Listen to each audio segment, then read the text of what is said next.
Quick lessons from today's ahadith. The Prophet and his companions changed their intentions of Ihram from Hajj to Umrah, and the Prophet clarified that this permission was forever. It is essential for a person to completely manumit a jointly possessed slave if they have the means, otherwise they should look for some work that would enable the slave to emancipate themselves without overburdening them. Sahih al-Bukhari 2504. Narrated Abu Huraira, the Prophet said, "Whoever manumits his share of a jointly possessed slave, it is essential for him to manumit the slave completely if he has sufficient money. Otherwise he should look for some work for the slave, to earn what would enable him to emancipate himself, without overburdening him with work." Sahih al-Bukhari 2505-2506. Narrated Ibn Abbas, the Prophet, along with his companions, reached Mecca in the morning of the 4th of Dhul Hijjah assuming Ihram for Hajj only. So when we arrived at Mecca, the Prophet ordered us to change our intentions of the Ihram for Umrah and that we could finish our Ihram after performing the Umrah and could go to our wives, for sexual intercourse. The people began talking about that. Jabir said surprisingly, "Shall we go to Mina while semen is dribbling from our male organs?" Jabir moved his hand while saying so. When this news reached the Prophet, he delivered a sermon and said, "I have been informed that some peoples were saying so and so. By Allah, I fear Allah more than you do, and am more obedient to him than you.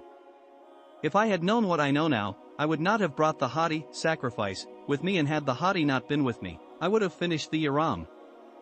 At that, Suraka bin Malik stood up and asked, "O Allah's Messenger, is this permission for us only, or is it forever?" The Prophet replied, "It is forever." In the meantime, Ali bin Abu Talib came from Yemen and was saying labbaik for what the Prophet has intended. According to another man, Ali was saying labbaik for Hajj similar to Allah's Messenger's. The Prophet told him to keep on the Ihram and let him share the hadi with him. This hadith speaks about the importance of manumitting slaves. The Prophet Muhammad taught that if someone has a share in a jointly possessed slave, it is essential for them to manumit the slave completely if they have sufficient money. If not, then they should look for some work that would enable the slave to emancipate themselves without overburdening them with too much work. This hadith teaches us about justice and fairness towards those who are less fortunate than us and encourages us to help those in need whenever we can. It also reminds us of our responsibility towards others and how we should strive to make sure everyone has equal opportunities in life regardless of their social status or financial situation. This hadith is about the Prophet Muhammad and his companions changing their intention of performing Hajj to performing Umrah instead. When they arrived in Mecca, the Prophet gave them permission to do so, which would be valid forever. Jabir was surprised at this change in plans, but the Prophet reassured him that he feared Allah more than anyone else did and was more obedient to him than anyone else was. He also said that if he had known what he knew now, he would not have brought a sacrifice with him for Hajj. At this point, Suraka bin Malik asked if this permission applied only then or forever, and the Prophet replied that it applied forever. Ali bin Abu Talib then arrived from Yemen saying labbaik for what the Prophet had intended, so he allowed Ali to share his sacrifice with him as well.